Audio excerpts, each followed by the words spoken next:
So picture this. Picture a rural clinic in Rwanda where a single doctor manages 10,000 patients with absolutely minimal support. So imagine this, a pregnant woman arrives showing signs of preeclampsia, and which is a very serious or dangerous condition. It's like spike in the blood pressure of the patient at the point of delivery or during pregnancy. Super, super dangerous. This doctor must rapidly assess this patient's risk, decide on referral, whether to refer this patient to a bigger hospital or not, and if so, to coordinate support, and then manage dozens of other waiting patients at the same time. And as if that was not enough, at the same time, this particular doctor will be relying on outdated printed protocols and spend countless number of hours on manual paperwork that could be devoted to patient care. This is what we are talking about.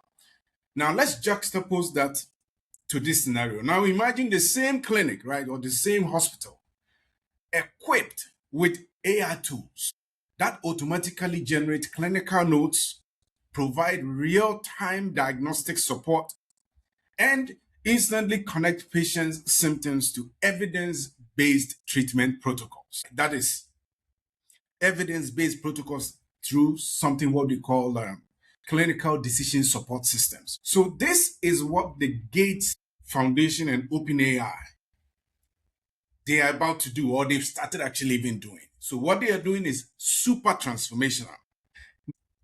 So this episode, we are going to do a breakdown of how this partnership between OpenAI and the Gates Foundation is going to help deploy AI across 1,000 primary health clinics in sub-Saharan Africa by the year 2028.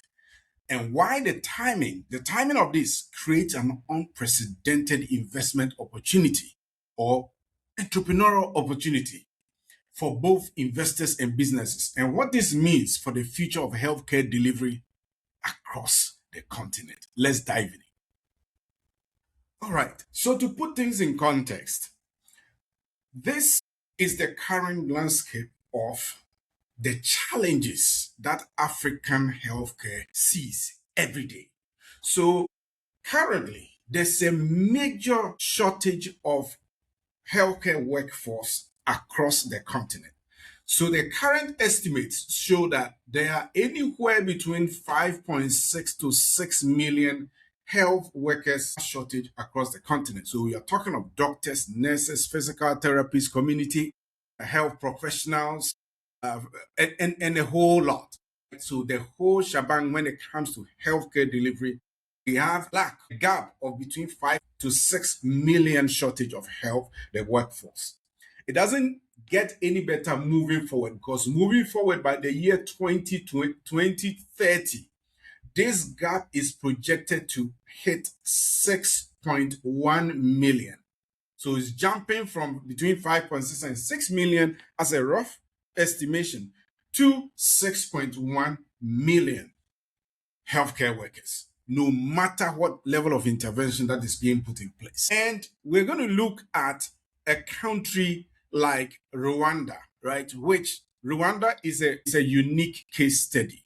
But I just want you to see real world context using Rwanda. So the current status in Rwanda's case, there is one healthcare worker per 1,000 people.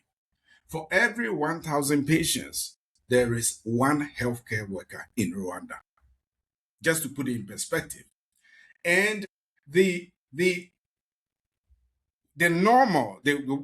recommendation of World Health Organization stipulates that for every 1,000 patients or 1,000 people, there must be 4 healthcare workers. This is the standard of WHO, World Health Organization. But in Rwanda's case, we have 1 to 1,000.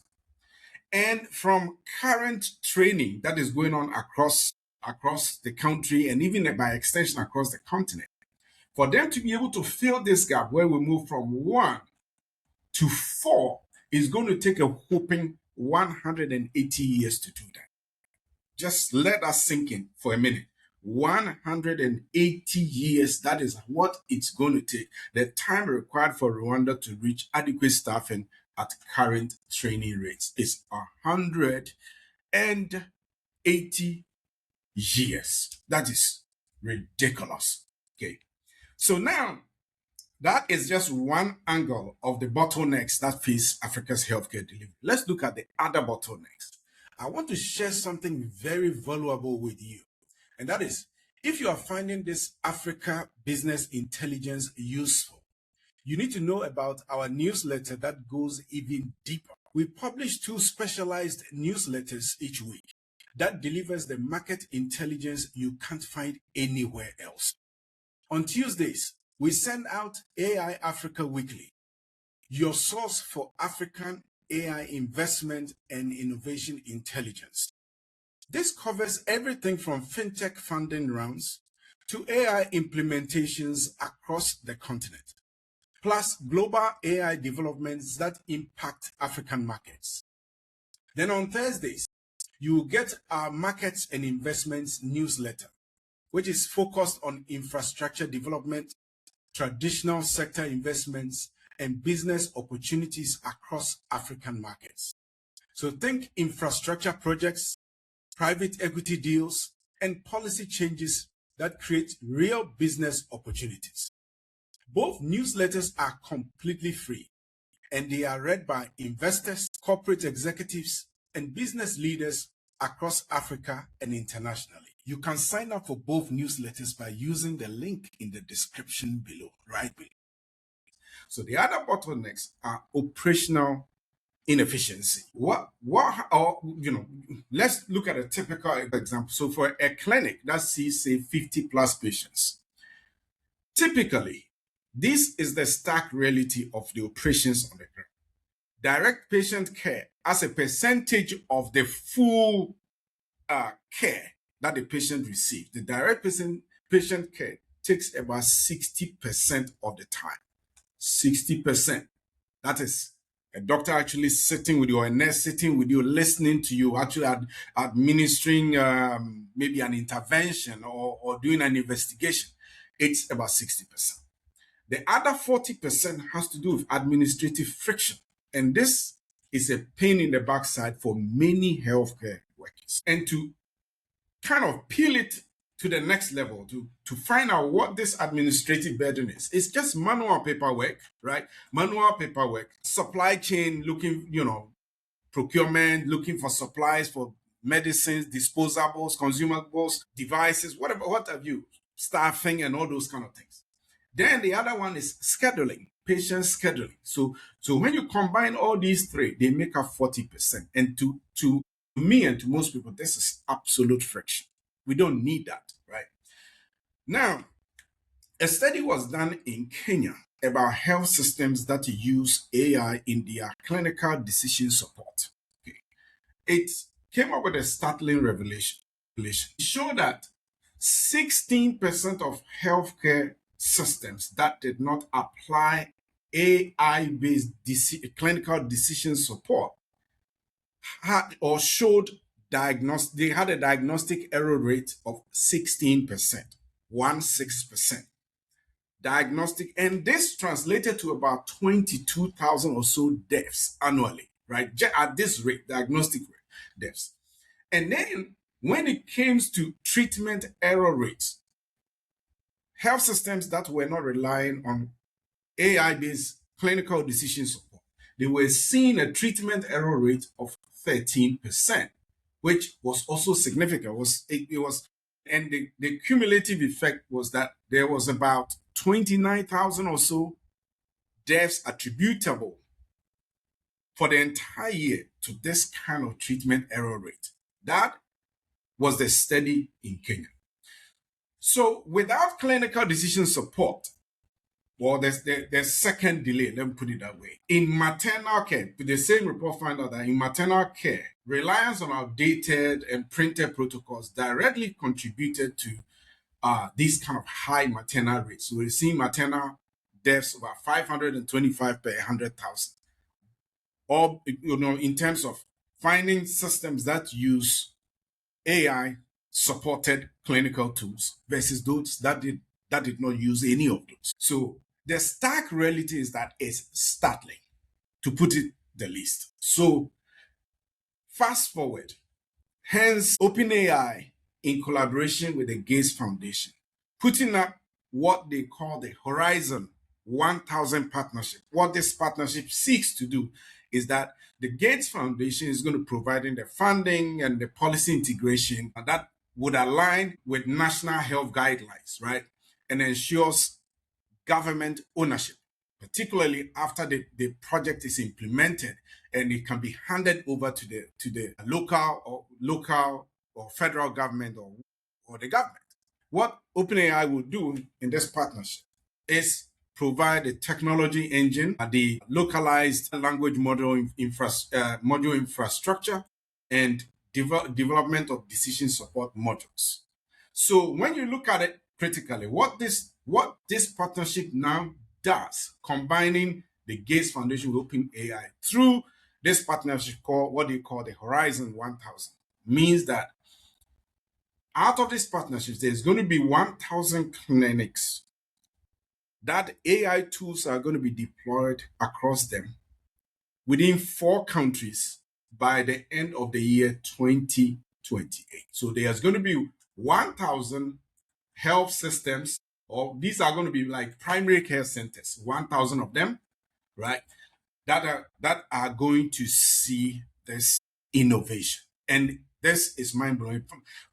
I'm looking at it from the standpoint of doing good, but I'm also looking at it from the standpoint of investment opportunities for serious investors and entrepreneurs alike. And that's, for me, that's the focus of this episode or this presentation.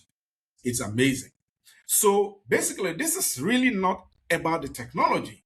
It's just a structural intervention that is designed to test whether advanced AI can really be a force multiplier for good in resource limited health systems, particularly on the continent of Africa.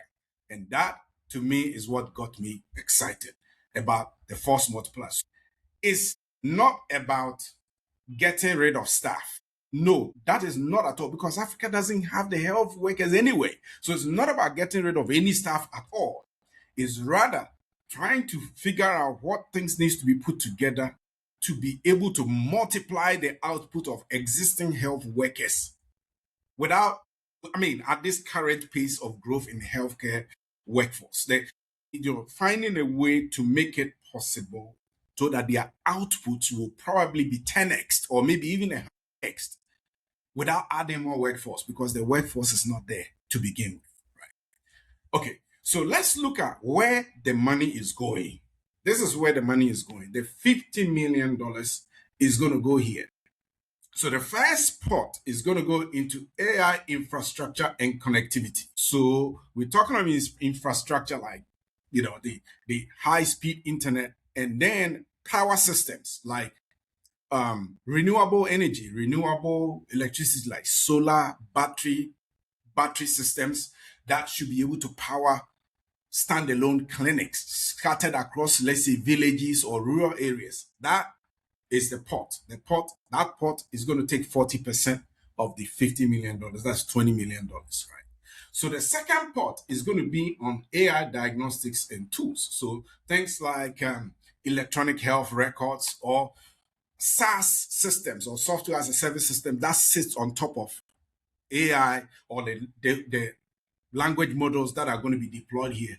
These are going to be here, electronic health records and the rest. So that is going to take 35% of the pot, which is 17.5 million USD. Then the last pot, the third pot, is going to be for capacity building and training. This pot, you're going to spend 25% of the money. That comes up to $12.5 million. And basically, is companies or organizations that will train 5,000 plus healthcare workers in the use of the AI tools that are going to be deployed under this initiative. Okay. So what is this going to do? Once the vision is that once this is done, It's going to help reduce wait times. They're going to help reduce wait time. They are looking at a goal of 40% on average reduction in triage and diagnosis time. So this is a very noble goal.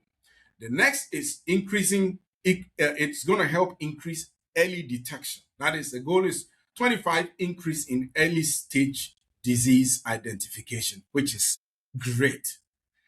Then it's going to help extend remote access to healthcare. So the goal is that through this, 10 million more patients are going to be served in underserved, predominantly underserved communities via technology, including telehealth and the rest. Then, to me, the most important thing is the knowledge transfer. This going to help make sure that we have an empowered healthcare workforce who are knowledgeable in new technology, or they have AI expertise as part of their portfolio of knowledge to deliver rapid healthcare. So let's look at the time zone in terms of the numbers, in terms of how this is going to be deployed. We're going to look at the numbers, and then we're going to be looking at which countries are going to benefit from this. So the numbers are such that they are going to pilot this. Okay, the pilot has already begun and is starting in the country of Rwanda, as I said. So the first phase is for a launch of 50 clinics. So out of the 1,050 clinics are going to be hit as the first phase. Then in 2026, it's going to be expanding to 250 clinics. Then in 2027, it's going to be expanding to 600 clinics. Then in 2028, we're just going to get the full shebang of 1,000 clinics going to benefit from this initiative. And this is where it gets exciting. So the first pilot is going to be in the country of Rwanda.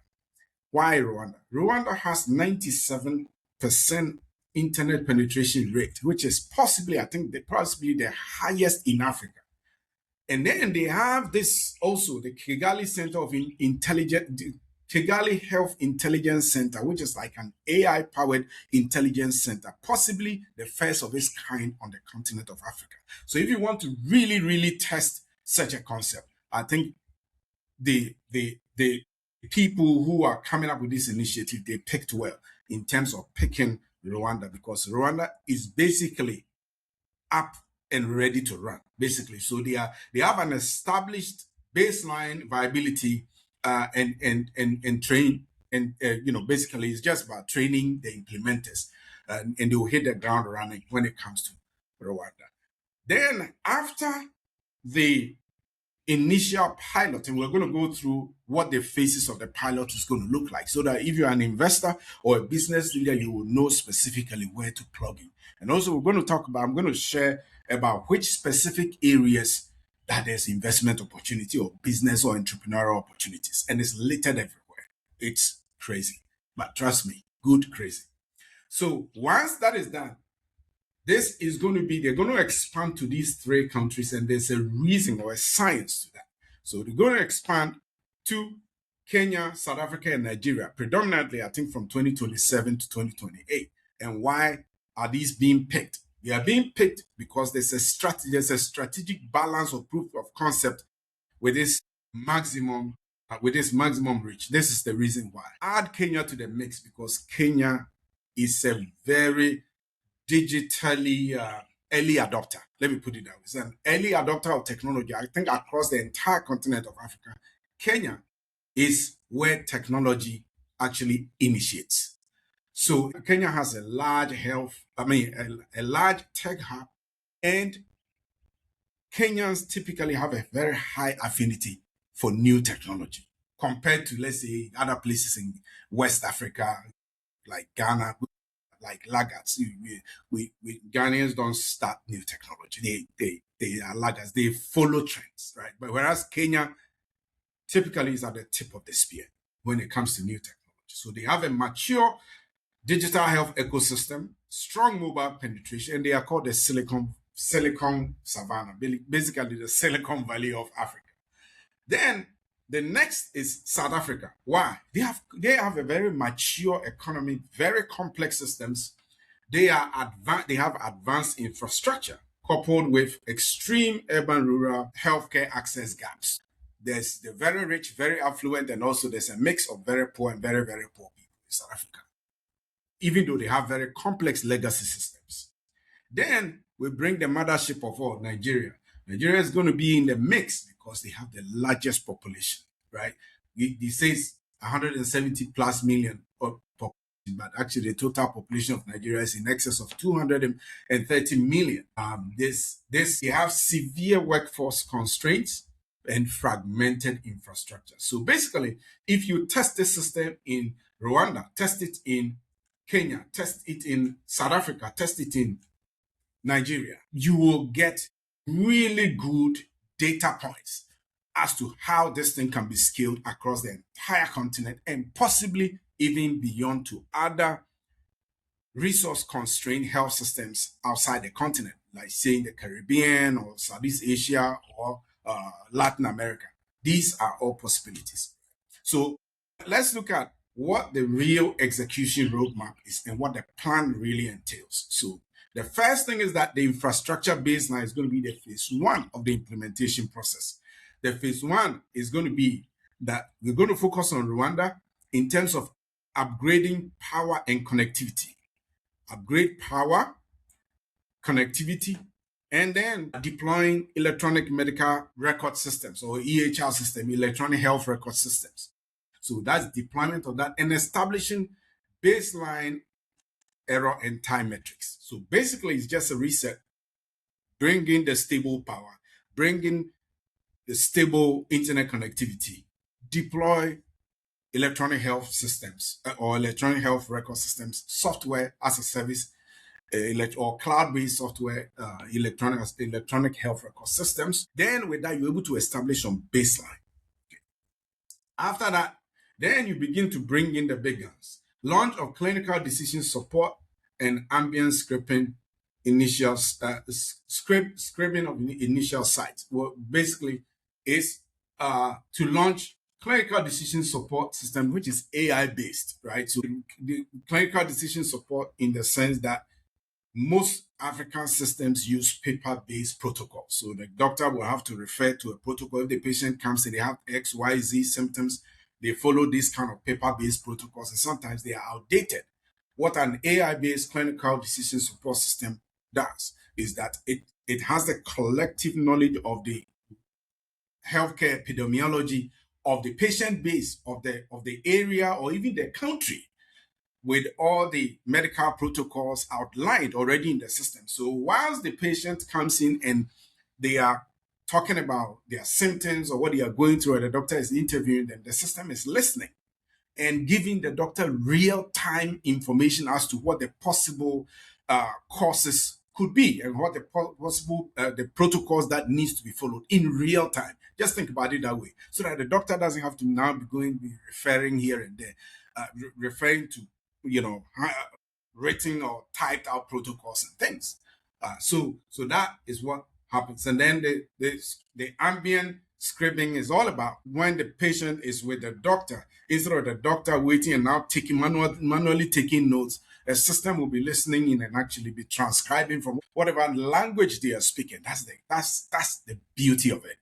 Whatever language they are speaking, it could be the remotest language possible, and then it transcribes it into English or whatever it is, and then enters it into the electronic health record system effortlessly, end to end. So that is the phase two. And this, we are still with Rwanda. So once these are done and the experimentation is done, and we now begin to phase three, is that multi-country scaling, where we begin to expand into Kenya, South Africa, and Nigeria.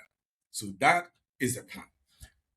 So now, with that said, assuming this works out, let's look at what the potential transformation could look like. Then I think right after that, we are going to look at the investment opportunities and business opportunities that this initiative could unlock for the continent. So looking at it critically, the transformation is very, very stark, right? So in a traditional sense, this is a current state. So Manual clinical notes are taken whilst you go to visit the doctor. There's delayed diagnostics because it's human reliant and sometimes prone to error. And then the protocol search is disjointed workflow because typically it's paper-based. Okay. All right. So this, what causes that? It causes limited efficiency and increased administrative burden for our already stretched healthcare workers. Now let's look at what could potentially happen in terms of when you get the future state, which is the AI-equipped clinic. That's phenomenal. So the first thing is that clinical notes are going to be automated. So instant, accurate note generation from consultations. This could save anywhere, time save about 30% time saving per patient visit, which is really significant.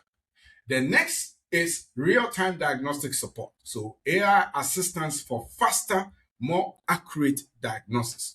So this increases diagnostic speed for up to 50%. For me, I like the diagnostic speed, but I also like the fact that this could potentially be a lifesaver for somebody. Then the next bucket is going to be evidence-based treatment protocols. That is being able to create clinical, AI-based clinical decision support systems. Game changer. So evidence-based treatment protocols. That's instant symptom to protocol connection. This is key. Protocol adherence was going to increase by a whooping 95%. So basically, the propensity for healthcare workers to make mistakes in terms of treatment is going to dramatically be reduced. Okay? And that is what this initiative is about. So let's put this side by side in a tabular form, right? So basically, we are moving from a state where administrative burden is accounting 30 to 40% of clinicians spend, healthcare workers spend 30 to 40% of their time doing administrative mambo jumbo. In a new state, because of the ambient scribbling, we're going to save a lot of time. A lot of their time is going to, a lot of hours are going to be saved for the clinicians, which is great news. The next one is clinical support. So reliance on outdated printed protocols. As the current state, we are moving to real-time LLM-based or AI-based cross-referencing against localized epidemiology, against localized disease burden, right?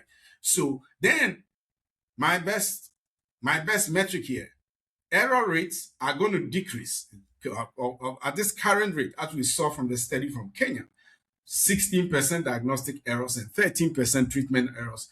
They are targeting that. This is going to target a 15 to 20% reduction in error rates, averting thousands of deaths due to errors. And I'll just put this in perspective. Research has shown that globally, number of deaths as a result of inefficiencies in healthcare delivery, right? It's anywhere between 6 to 8 million deaths a year. Of that, Africa bears the largest share of it, the largest global share of healthcare or healthcare delivery related deaths, just purely because of inefficient healthcare delivery. Out of the 6 to 8 million, Africa bears the biggest burden.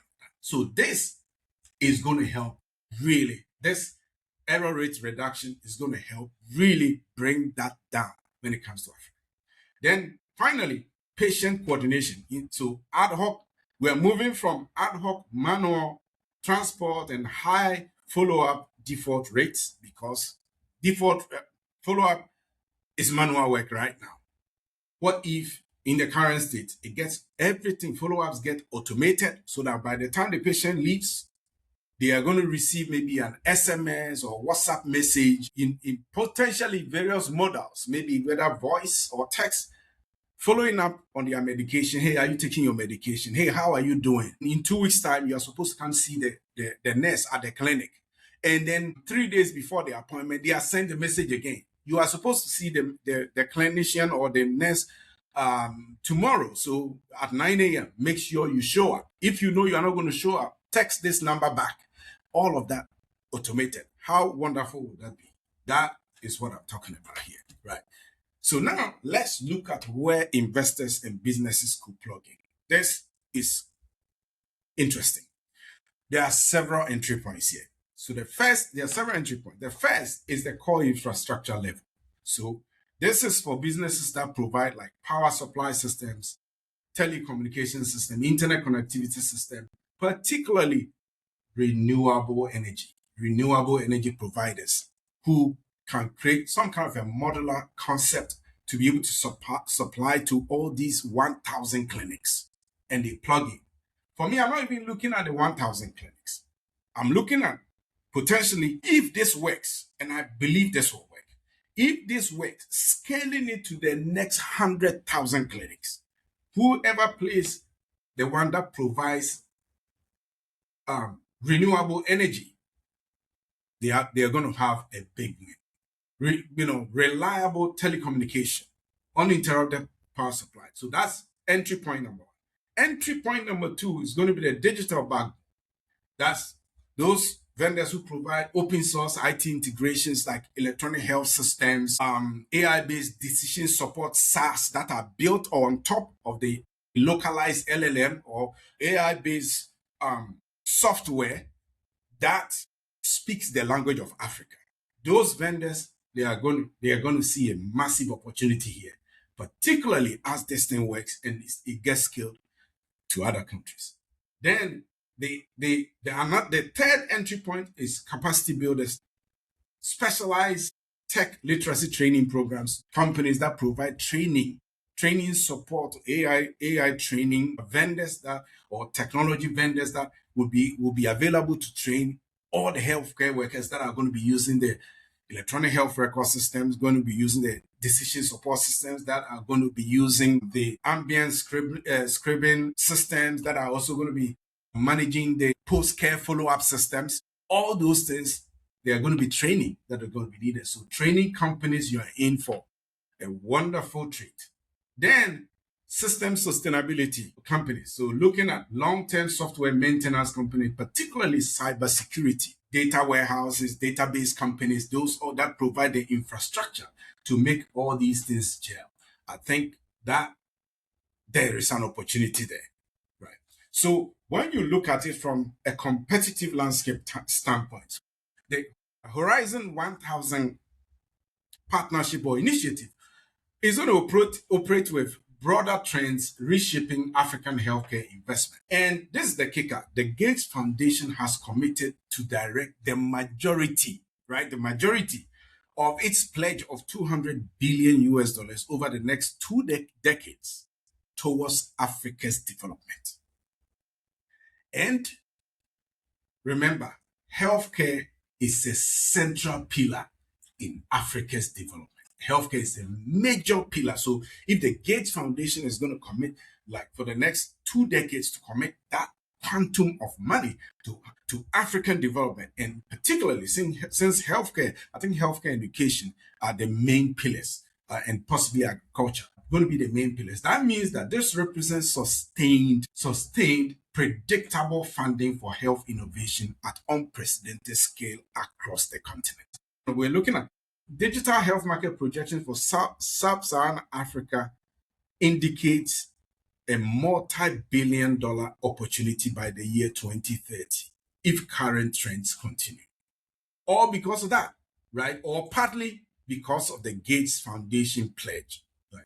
So success on this Horizon 1000 initiative will likely unlock healthcare VC investment opportunities, particularly in the area of African health tech startups, because we're going to reduce perceived risk for the continent and increasing capital availability for scaling promising innovations. So when it comes to the competitiveness, potentially a lot of VC companies venturing into the African health tech market to be able to ride this wave that is about to happen. So let's look at, from an investment standpoint or a business standpoint, let's look at potential, the roadmap. I call this the 3-phase roadmap to take advantage of this initiative. The first phase is for the first 30 to 90 days. That is gathering the market intelligence and partnership development pipeline. What does this mean?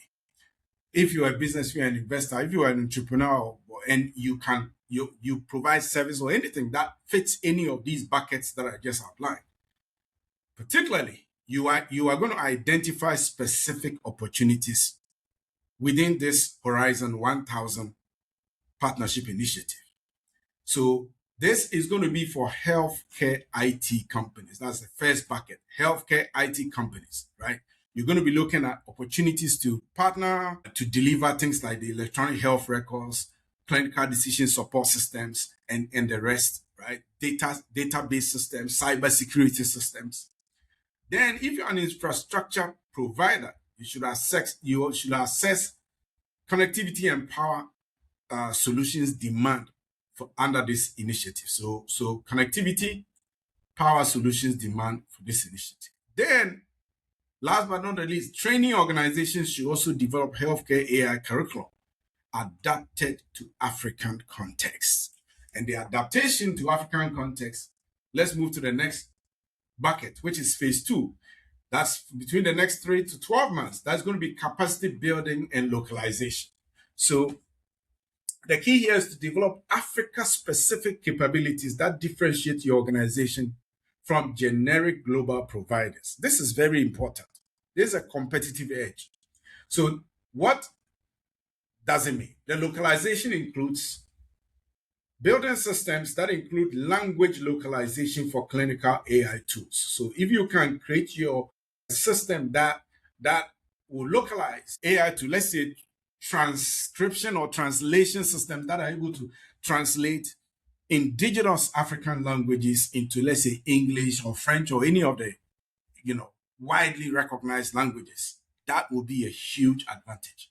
Then also understanding of African disease epidemiology and treatment protocols is also going to come in very handy. Okay, then experience with resource-constrained healthcare settings is also going to be a big plus. Then finally, understanding government partnership and procurement expertise is also going to come in. So if you are thinking of jumping on this bandwagon, you should, I think, for you to stand out, you possibly should be able to tick at least one of these boxes that I've just outlined. Then the final phase is going to be scaling and market leadership. So this has to do with developing Africa-specific position for continental expansion beyond the 4 initial countries. This is big. So you're going to monitor the implementation of what is happening in Rwanda very closely. Then you're going to monitor the scaling from Rwanda to Kenya, South Africa, and Nigeria very, very closely. Then you're going to be able to map out strategies by which these similar systems can be deployed across the wider spectrum of the sub-Saharan African market or continent per se.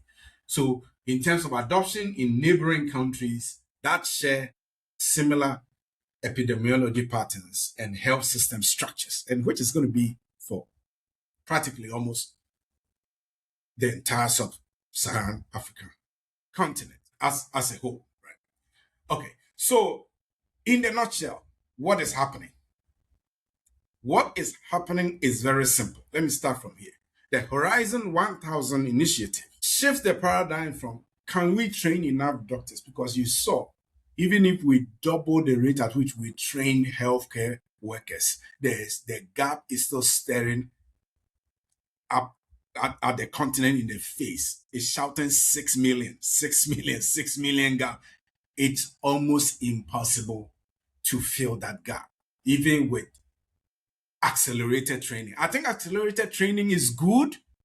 However, let's look at a more effective solution. And the effective solution is that we scale the reach of healthcare providers or clinicians.